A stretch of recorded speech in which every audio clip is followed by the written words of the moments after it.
today, that would be Thursday morning in Britain, Rupert Murdoch was sitting in front of basically like a bland black.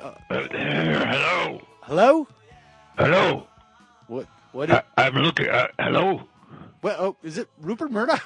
How did you just appear on the program like that? I'm looking for a Sam Seder. Is Sam Seder there? Yeah, it's me. What? Sam. This is quite a coincidence, Rupert, because I was just talking about your appearance in front of the. I'm sure everyone is. I did a good job, don't you think, Sam?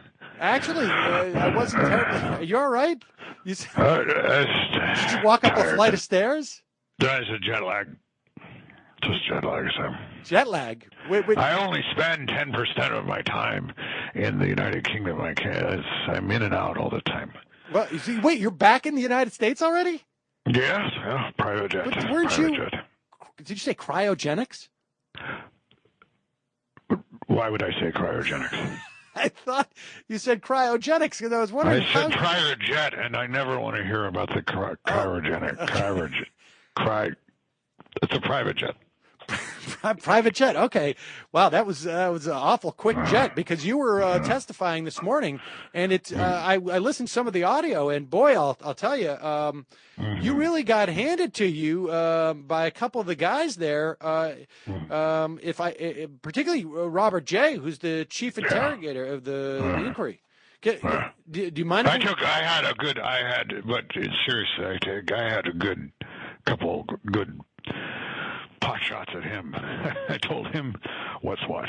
You did. But let's get to that in a minute. I want to first ask you a couple of questions.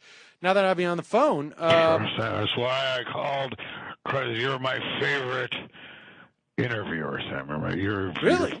You're one of my favorite interviewers. That's very sweet of you.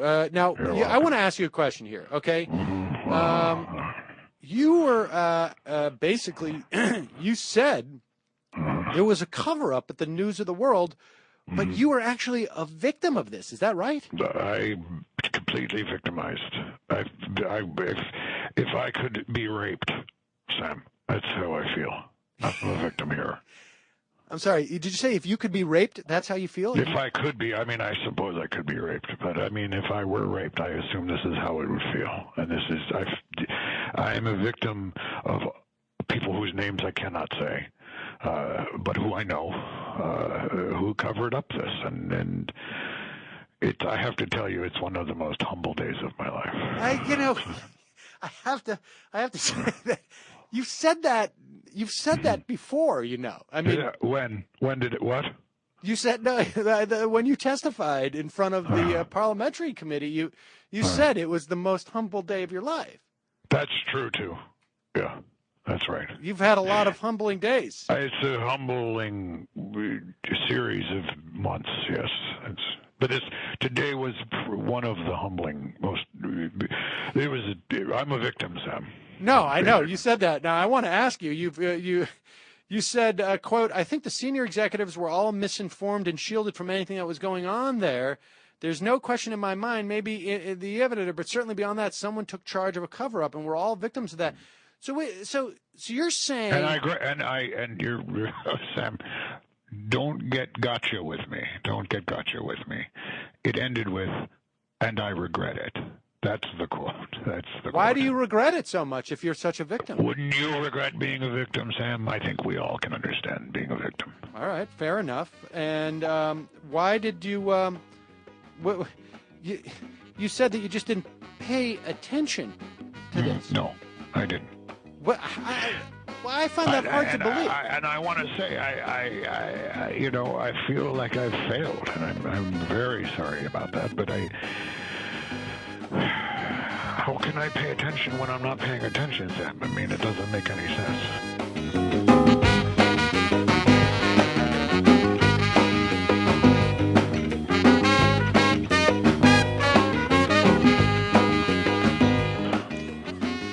Doesn't. And at one point, it doesn't. Thank you, Sam. It doesn't. I want to ask you just at one point, Robert J.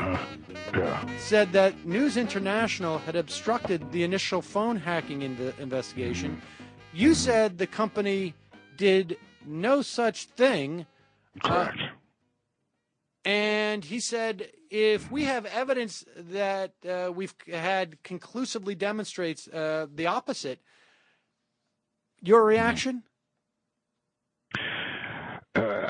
My reaction, look, we have had investigation after investigation, and we've spent a lot of money with lawyers and people like that going through inquiry after inquiry, and I think we basically relied on the police investigation. They told us there was nothing there. But you were bribing the police. You want to come forward to me and say, "Well, I have evidence." I'd love to see the evidence, but I'm sorry. Well, you weren't you? What wasn't your company paying the police? Sam, you're one of my favorite interviewers. I don't know what did I do to you now? Did I do something to you now? Is that the problem? Asking a question. That's all. All right. Well, I didn't fly back to New York to get on your show. Well, you didn't need to fly back to New York. We have a phone system that we could have called. Perhaps I panicked a little bit. I mean, that's all I can say. You said maybe that I panicked today too. What you panicked when you shut down? You said you panicked actually that when you shut down.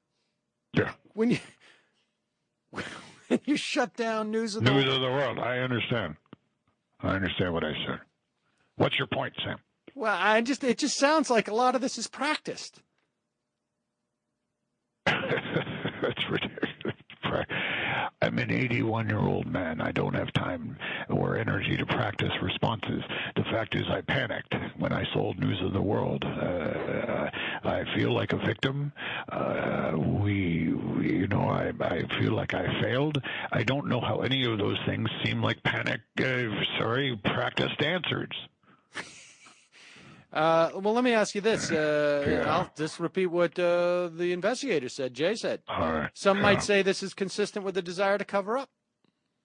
Some may say that. That's what I said. Some might say that. No, yes, of course they might say that, and that's just not the case.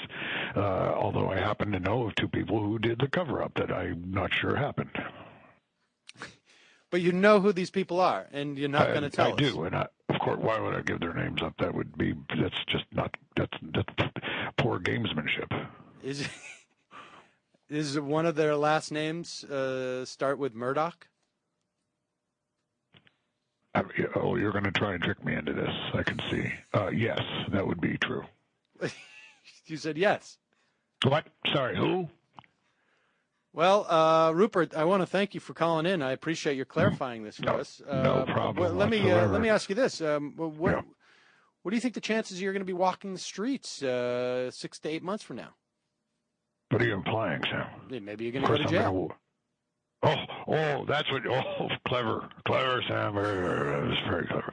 6 to 8 months walking the streets. I'll be fine. James will probably be locked up, but I'll be fine. Well, that's nice that you're willing to plan for your kid's future. That's very sweet. I need to plan for my future. I have grandchildren. They need to know I'm going to be around walking. They don't like James, so that's fine. But I have grandchildren. I have children. I've been spending most of my time with my family during all of this, and I think that's what people seem to overlook. So they say, "How do you not know this?" And I say, "Oh, well, I was with my grandchildren. I was." Do you really have grandchildren? I'm sure I have grandchildren. I'm pretty sure of them. At the very least, you can find. Yeah. I spent time with them, so I'm pretty sure I have them. All right. Well, I just wanted to double check on that. All right. Good. Well, Rupert Murdoch, thank you so much for calling in. Sam, I love the show. How you doing, Sam? You good? Yeah. Feel free to become a member. Oh, let's not get carried away. Thanks for calling in. Thank you, Sam. I love your show. Right. He doesn't know how to work a phone. Rupert Murdoch, everyone. Wow, it was very nice of him to call in. Going down the road feeling bad, honey, babe, Lord. Going down the road feeling bad, honey, babe, Lord. Going down the road feeling bad. I don't want to be treated this old way.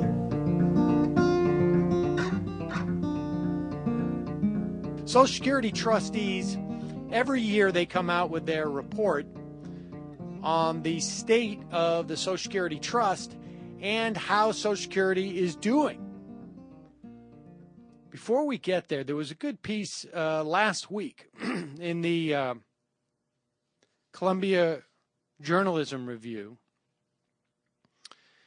where Trudy Lieberman, I think no relation to the ne'er-do-well senator, writes on the sort of ongoing attempts by the establishment media, by the establishment in this country, to portray Social Security as being bankrupt, as being in trouble, as being in crisis, as a way, and ultimately we know what this is about.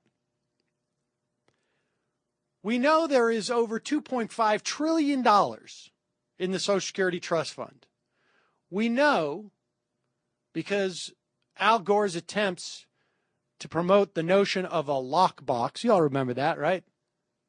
He was mocked mercilessly for saying lockbox. And what he was trying to do at that time was to make sure that the Social Security trust could not be raided to pay for shortfalls that came about because of tax cuts. But make no mistake, that $2.5 trillion, which is in the form now of essentially Treasury bills, has just as much authority as any U.S. bond that you may hold or anyone else holds. It is actually earning interest as we speak. And so the idea that it's just a little piece of paper, they're just a bunch of IOUs. You'll recall George Bush and his stunt and his attempt to destroy Social Security by privatizing it. Went down to the basement, I think it was, of the Treasury, and stood in front of a couple of file cabinets and said, there's no money. It's just a paper. Well, yeah. Just like there's no plastic bag with all my cash that theoretically I have in my bank account sitting there with a tag that says Sam Seder's money. No, I have a piece of paper. Or in fact, I just have a computer screen that says I have X number of dollars in that account. And it is earning interest, I think probably 0.03%, if that. There was a time when people talked, said what they meant. Now they talk and doesn't mean a thing. It's called modern talk. And now picture the scene. The day is sunny. A man meets a friend and asks him for some money. He says, I need $5 to keep me alive. But the Social Security Trust Fund earns a little more interest. So the point here is, how can the establishment in this country, how can the elite ultimately not have to pay back that money, or to pay it back in a slower fashion? Social Security, by law, cannot add $1 to the deficit or debt by law. So it either, once it exhausts that $2.5 trillion, if it needs to draw on that to pay for current benefits, once that's exhausted, and if payroll taxes do not make up enough to meet benefit obligations, then benefits get cut. And so that's why we are told time and time again that it's in crisis, because essentially what they would rather do is cut benefits now so that they could draw down that trust fund in a slower rate, therefore hiding the deficit that's created by the Bush tax cuts. So understand that's the game that's being played here. Trudy Lieberman writes that for nearly 3 years, the CJR has observed that much of the press has reported only one side of this story, this is the Social Security story, using, quote, facts that are misleading or flat out wrong while ignoring others. Whatever the reason, ideology, poor understanding of how the program works, gullibility, or plain old reportorial laziness. News outlets have given the public a skewed picture of the financial health of this hugely important program, which is the sole source of retirement funds for millions of Americans and will continue to be for decades to come. The elite press repeatedly quotes the commentary of the devoted opponents of Social Security retirement programs, says Yale professor emeritus Theodore Marmor, but they appear unaware of how they are supporting a strategic attack on social insurance that has been going on for years. Broadcast anchors, hosts, and expert guests have told the public that Social Security is the cause of the federal deficit and have narrowly framed the possible cures. And we know this is a lie. By law, it cannot contribute to the deficit. If it did not have funds to meet current obligations, those obligations in the form of benefits would be cut. She writes, over the decades since the passage of the Social Security in 1935, the media has used the term social insurance less and less, because that's what it is. It is not a welfare program. It is not means tested. It is not a transfer of wealth from those who have not paid in. It is an insurance program that ensures you will not be destitute in your old age. Once I hear tell he was happy. He had his share of friends and good times. Now those friends have all passed on. He don't have a place called home.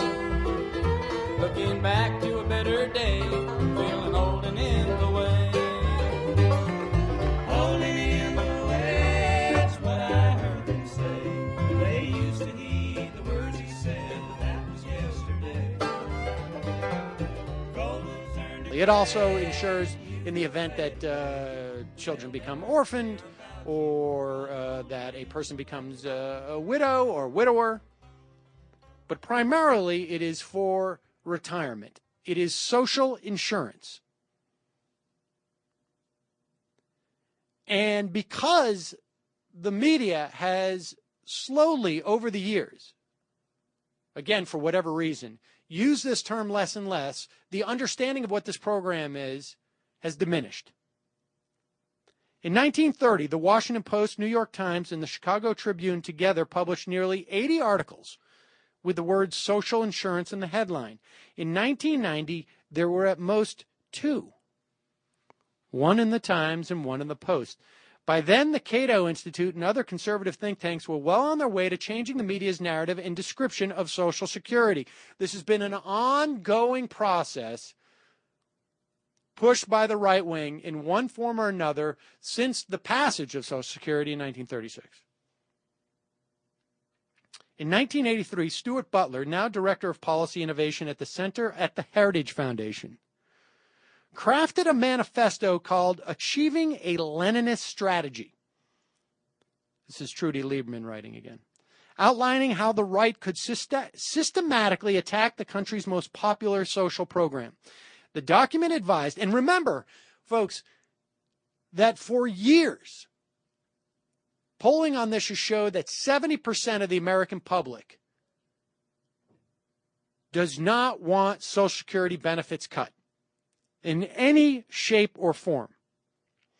This document advised, quote, one element involves what one might crudely call guerrilla warfare against both the current Social Security system and the coalition that supports it.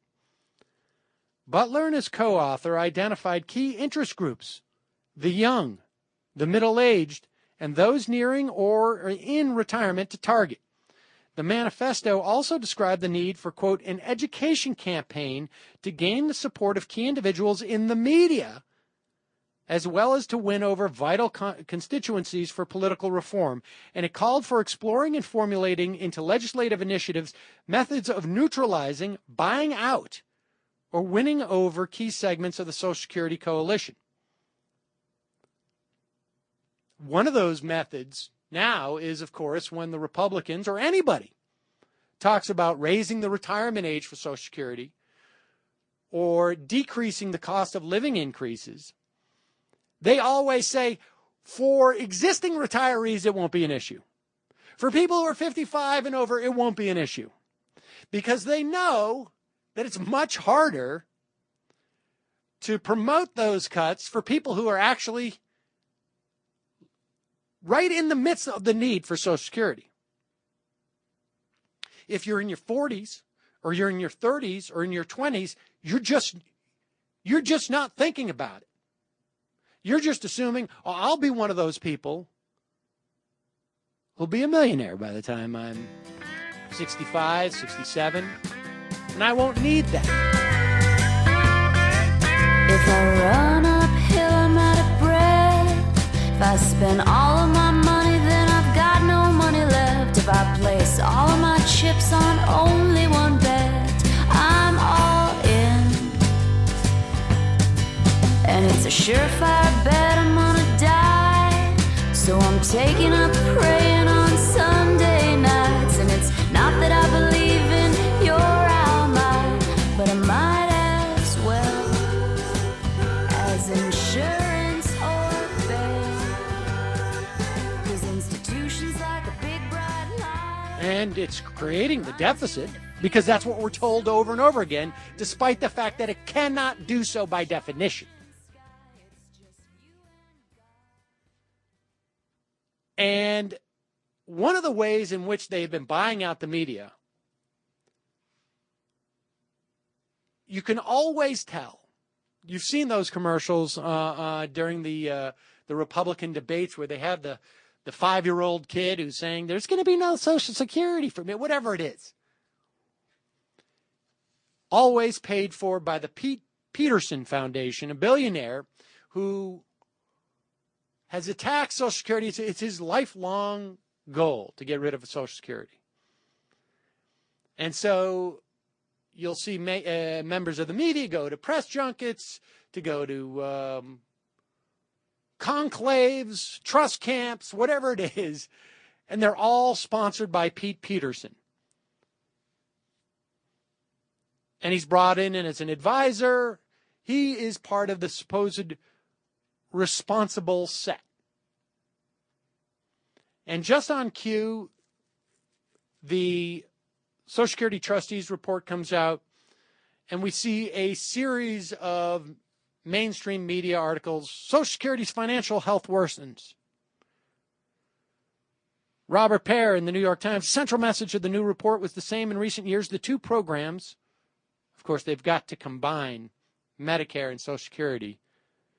We do have a problem with Medicare, but it's no way distinct from the problem that we're having across the board. That is that health costs have skyrocketed and continue to skyrocket. Medicare depresses the rate of increase relative to private insurance. Medicare is a far more cheaper delivery system of medical insurance than private insurance. And so you've got to group that together with Social Security because it's much harder to make the argument when you separate them out. The report came out today, or yesterday, I should say. And from the report, at the end of 2011, the OASDI, Old Age Security Disability Insurance Program, was providing benefits to about 55 million people. 38 million retired workers and dependents of retired workers, 6 million survivors of deceased workers, and 11 million disabled workers and dependents of disabled workers.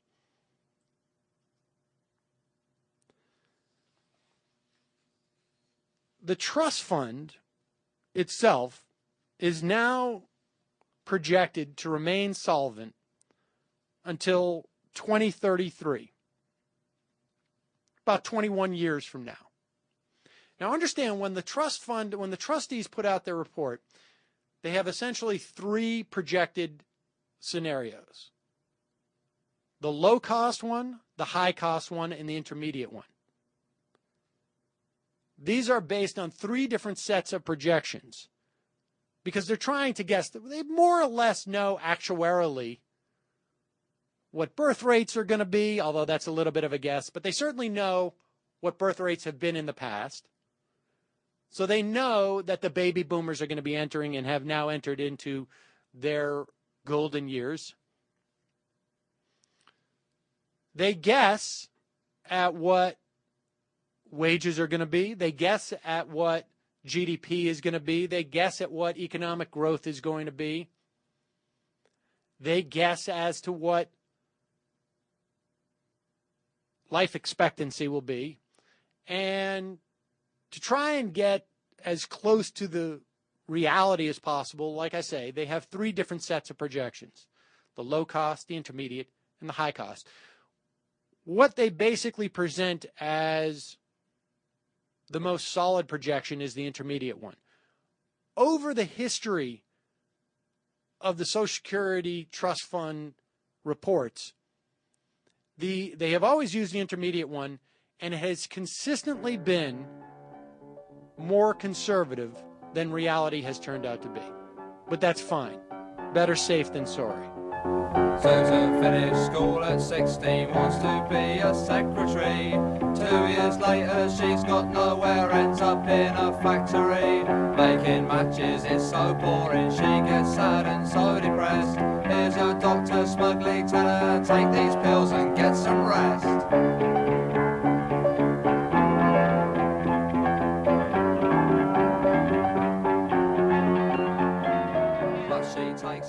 So according to the trustees' report,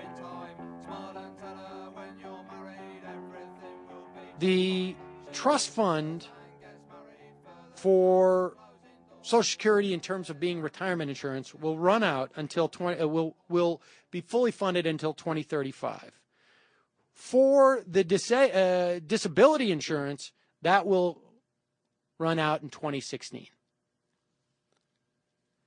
After that time, payroll taxes, because remember, by law, the Social Security Trust, the Social Security system cannot add $1 to the deficit. At that time, if nothing is done, 21 years, 22 years, 23 years out in the case of social insurance, or I should say retirement insurance, beneficiaries will be paid 75 to 78% of their benefits.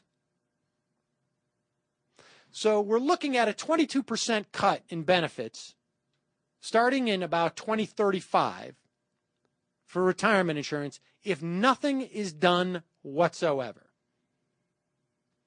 I'm going to list off the other government programs: defense funding, discretionary spending, that are guaranteed solvent and not to add to the deficit 21, 22 years out. Here's the list.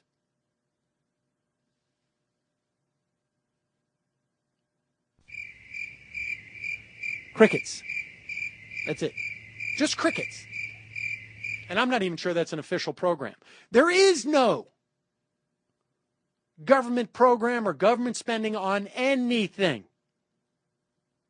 that is guaranteed 21, 22 years out.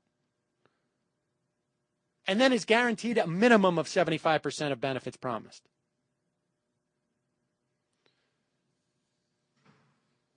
Now, you should also know Social Security, just so you have a full understanding of this, because you're going to hear so much about this. And in the coming months, I don't care if it's before the election or particularly after the election, during the lame duck session, you're going to hear a relentless barrage, not just from the right wing, but from establishment liberal commentators. I hear that. I have conversations with them in the green rooms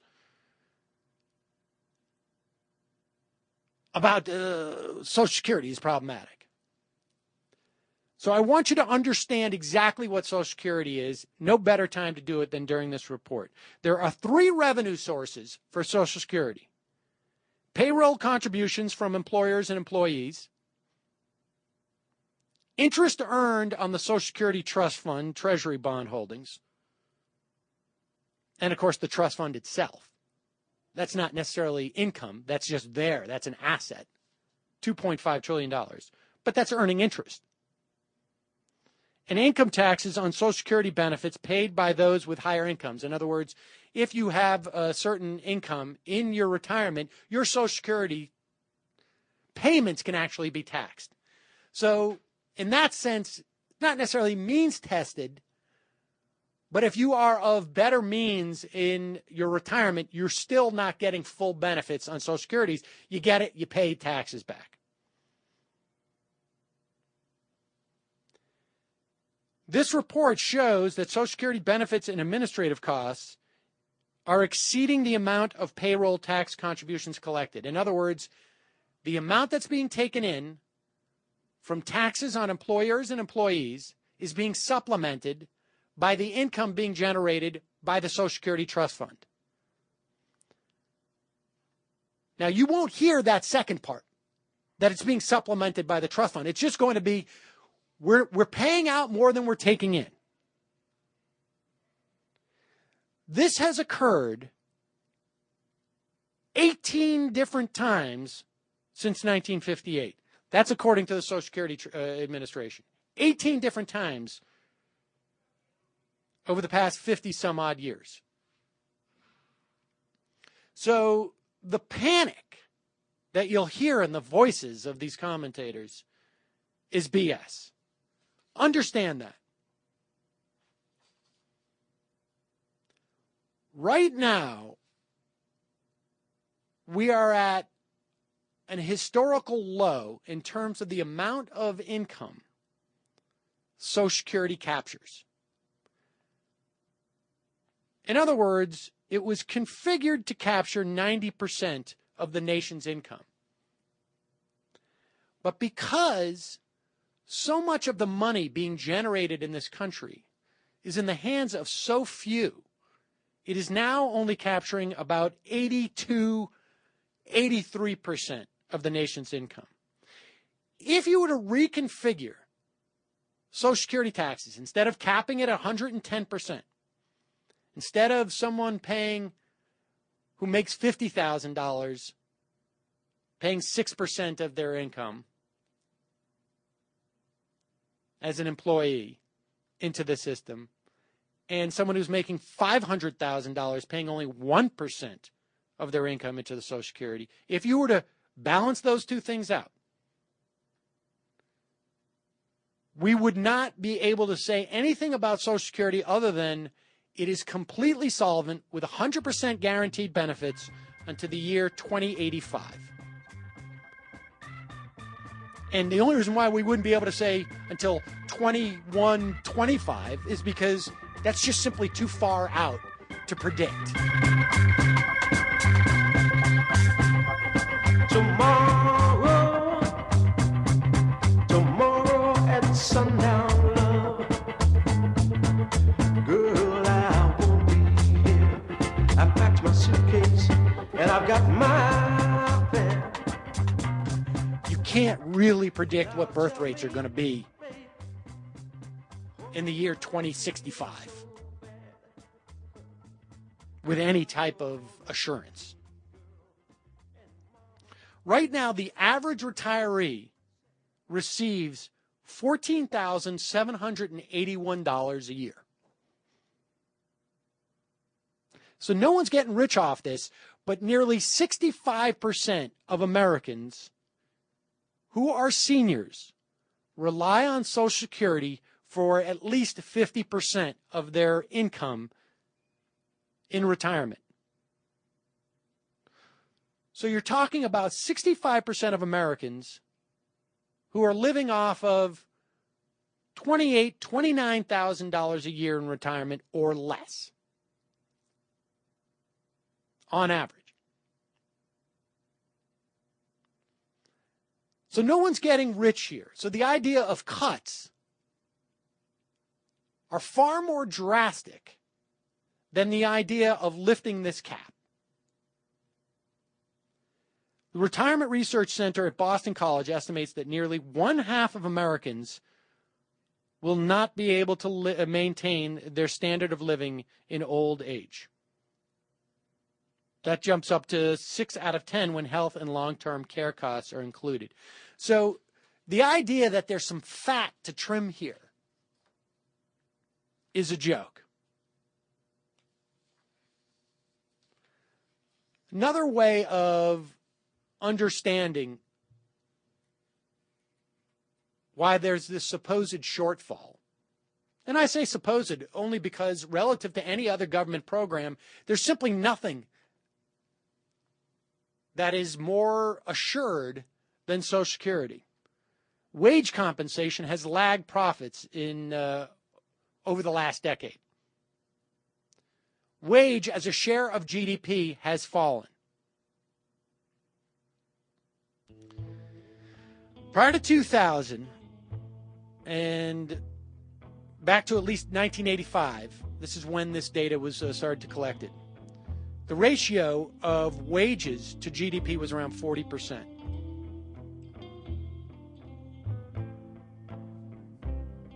By 2010, it had dropped to 37%. That's 3%. That's a huge difference when you're starting to talk about these numbers. Money in your pocket and a tall pad on your head, a hot meal on your table and a blanket on your bed.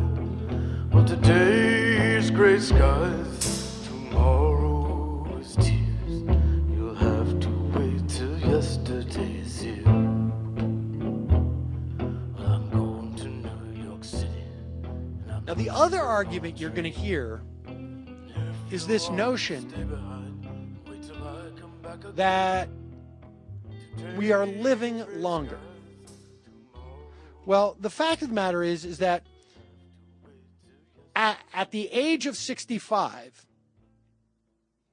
it is true that those in the upper half of the income distribution in this country are living 7, 8 years longer past the age of 65 than they were 75 years ago. But for those people in the bottom half of the income distribution, they're only living 1 year longer. Now remember, Social Security, the age of retirement is already beginning to raise. Right now, I think it's 65. When I retire in 20 years, God willing, it'll be 67. So there is not a significant bump in how much longer people are living. Again, this is just brought out as a way of not using the data to suggest that Social Security is in crisis. The same with the notion of we have less workers to support more people in retirement.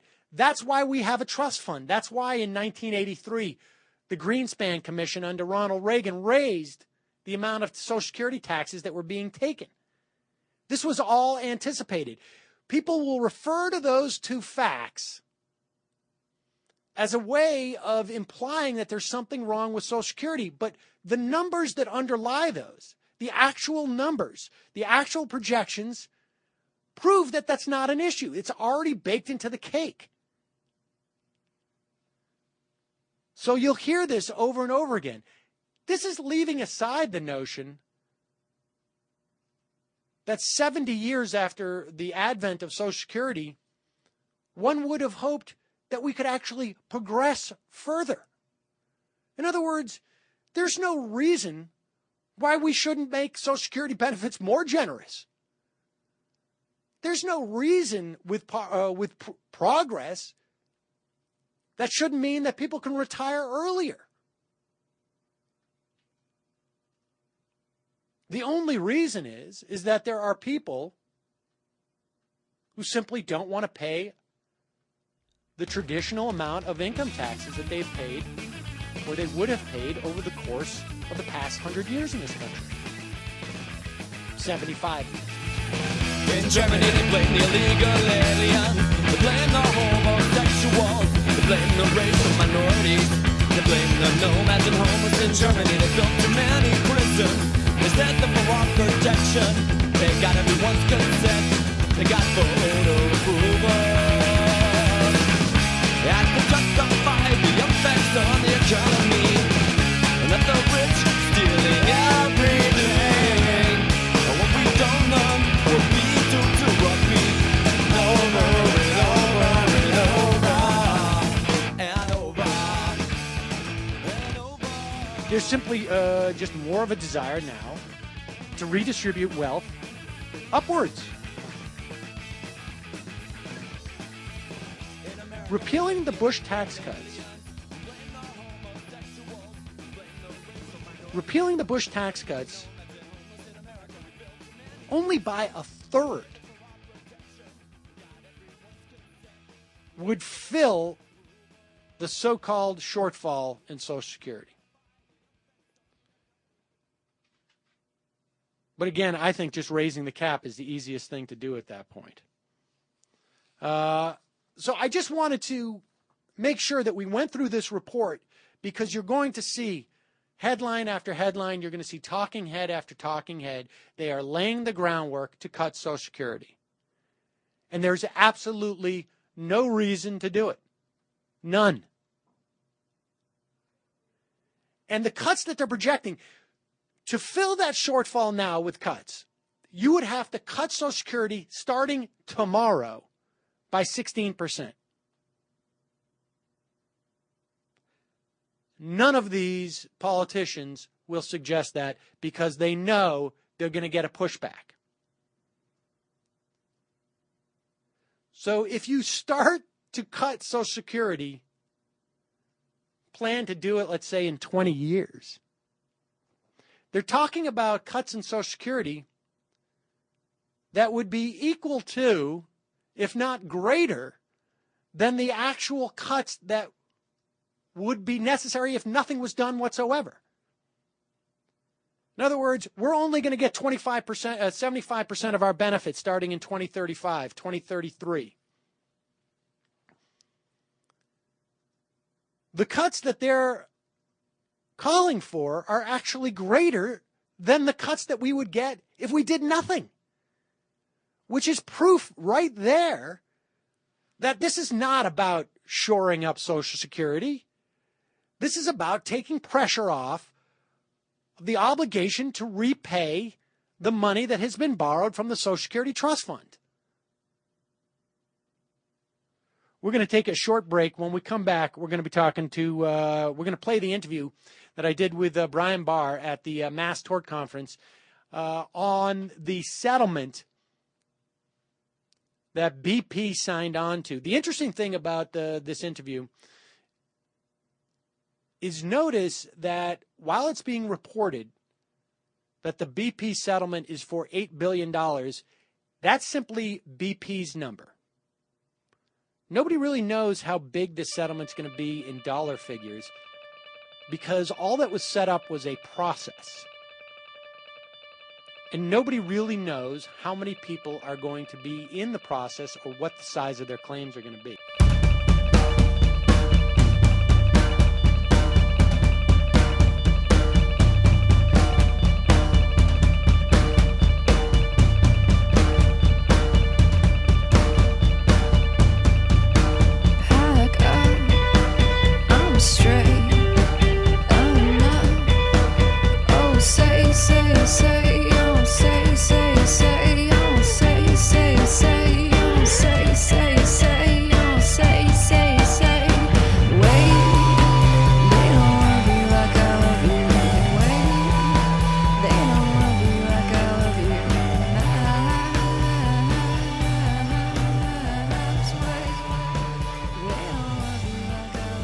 We are back. Sam Seder on the Majority Report on the phone. Mike Sachs, a reporter from Huffington Post. Mike, thanks for joining us. Happy to be here, Sam. So the SB 1070 was being argued at the Supreme Court yesterday. Just give us a little background on. I mean, I think most people are familiar with that law, but give us some of the broad strokes. Okay, there were 4 provisions of SB 1070 that were blocked in the lower courts as treading on the federal government's exclusive control over immigration policy. The biggest one that was argued for most of the 80 minutes yesterday was a section called 2B. It requires police to ask anyone they stop, detain, or arrest for immigration papers if the officer reasonably suspects that the person is undocumented. And it also requires police to check the immigration status of anyone arrested before those people are released from police custody. That's the most controversial one. That's the one that allows the police, really, when they pull someone over, to say, "Hey, you look like an undocumented immigrant. Give me your papers." It has a racial profiling element to it.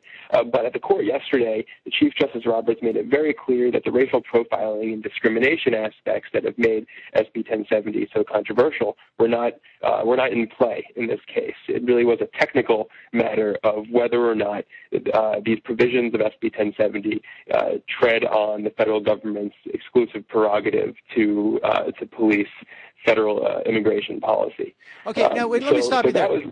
Mike, let me stop you there because, all right. So this is the part that I'm not fully clear on. Now I understand I understand that the law is being challenged. Because this is the federal government needs to have the capacity to have a cohesive immigration policy. And if Arizona is doing something that interferes with that, they have a problem with it. But why is there no discussion of the implications of racial profiling? Is that simply just another case, or is that because the lower courts struck that down? Several reasons. Not because the lower court struck it down at all. It's because the federal government made a strategic move to just bring a preemption challenge as opposed to an equal protection challenge or a challenge that this thing is racially motivated. They did that probably because they know the makeup of the Supreme Court as it is. The makeup of the Supreme Court is, with 5 conservatives, are very reluctant to say that anyone or anything is being racist. Instead, they're probably more likely to favor the federal government if the federal government brings a drier, more abstract technical challenge. Now, that ended up not being the case yesterday, with the justices from right to left believing that at least this section, the papers please section, is really just a kosher way of cooperating with the federal government's own interest in finding out who is illegal and who is not in the country. There on the beach, I could see it in her eyes. I only had a Corona, 5 cents deposit.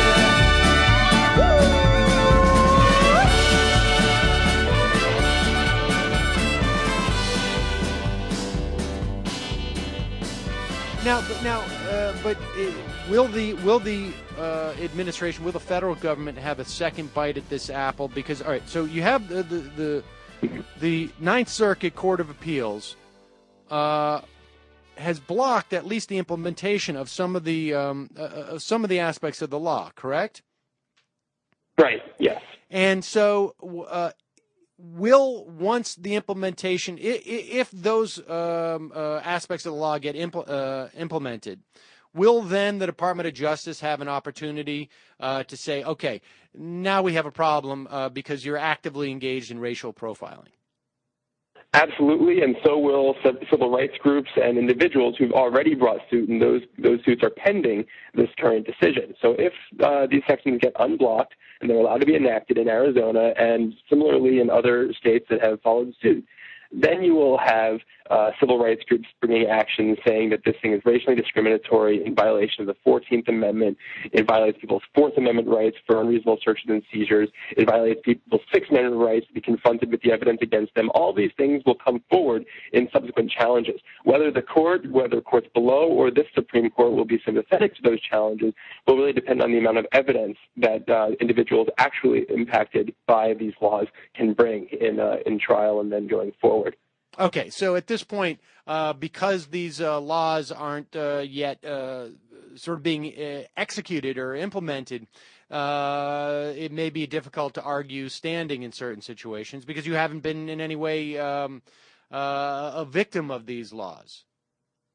Exactly. It's a facial challenge. And unless the government could have proven that in the drafting and implementation of the laws, the legislatures were going on record saying, I hate brown people, then you would have a very hard time proving it in court, and especially in front of these particular Supreme Court justices. Okay. And so the argument, so this comes down to, in many respects, sort of a relatively dry question of the federal authority versus state authority. The argument from Arizona is that we're in no way impinging upon the federal authority. We're simply assisting them. But the argument from the federal government is that you don't have the mechanism in which to implement our laws, A. B, we have nuance in the context of our immigration laws where we have basically a high priority to deport certain people, a lower priority to deport others. And that's a function of sort of domestic policy. If we're less interested in deporting, young children who were brought here. Speeding. Yeah, and also there's also a question of we have relationships with, we have geopolitical concerns as to who we might deport.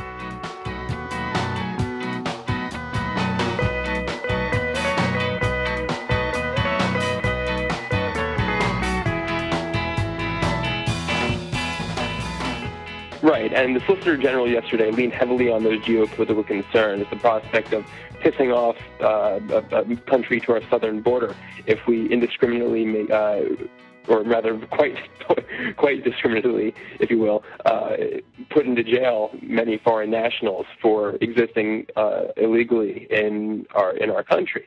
And that argument seemed to actually gain some traction with the justices. The two of the provisions that were blocked criminalized being in the country without registering with the federal authorities and seeking work or getting work without proper documentation. And those two things, the Solicitor General convincingly pointed to moments when Congress was redrafting its immigration laws. It chose to punish employers rather than the employees for seeking out for seeking out work and obtaining work in the United States. So those criminal sanctions that go above and beyond the civil penalties that Congress had chosen to go with, those look like they'll remain blocked. The justices seemed pretty, except for perhaps Justice Scalia, who was a Fox News caricature yesterday, as he's increasingly become.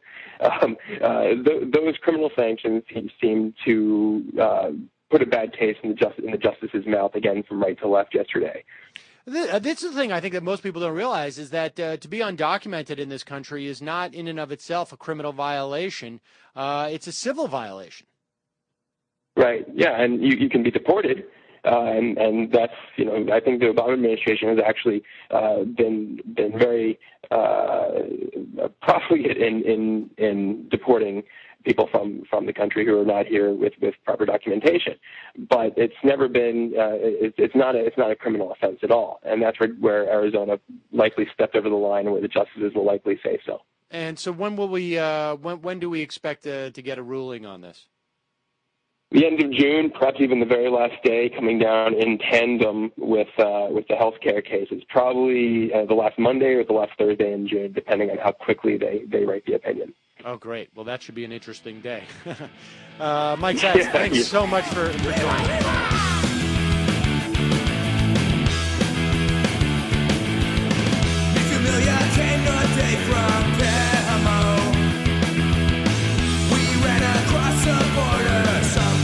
Last night, we're heading to a land where everyone can find trouble, mommy. It will be alright, and we should be there tonight.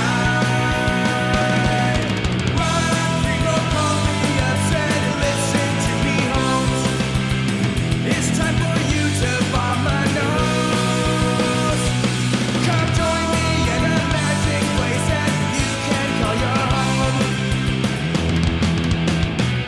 to Paramount. So this Walmart lawyer in 2005, according to the New York Times story, receives an email from a former executive at the company saying, just FYI, Walmart de Mexico, of which I was a former executive, we really bribed a lot of people. And it wasn't sort of happenstance. It was, it was big part of the program down there.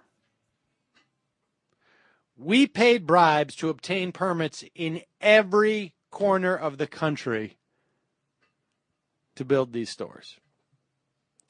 The former executive gave names, dates, and bribe amounts. And the reason why he knew so much was because he was the lawyer in charge of getting these construction permits for Walmart de Mexico. Walmart dispatched investigators to Mexico City, Walmart USA, and within days, they found evidence of widespread bribery, totaling more, are you ready for this, than $24 million. That's quite a program. Walmart's top executives in Mexico had shielded the Walmart parent company from knowing about it, but the former FBI special agent who went down there to investigate it said, quote, "There is reasonable suspicion to believe that Mexican and U.S. laws have been violated in the course of his investigation to his superiors being Walmart USA." This investigator, the former FBI agent, said, you should really expand this investigation because you could have serious problems here. And so what Walmart did, like any responsible corporate citizen would do, they, shut down the investigation. They then went on to not notify American or Mexican officials. They also did not discipline any of Walmart Mexico's executives, but instead promoted the CEO of Walmart Mexico to vice chairman of Walmart Everywhere in 2008. The fact that Walmart shut this investigation down or even had one, the allegations have never been publicly disclosed until this New York Times article. In one meeting where the bribery case was discussed, according to the Times, Walmart's chief executive at the time rebuked the internal investigators for being too aggressive. You're looking at this stuff too much. Then they got all of the investigators' files and had them shipped up to the U.S.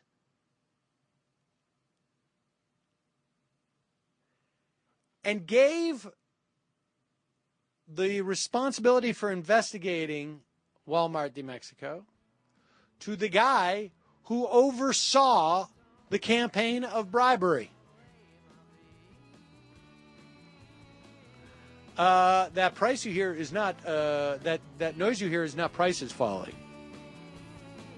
That is the noise you hear of former executives and current executives packing their things and quickly getting out of the country. I think there's real problems for these people.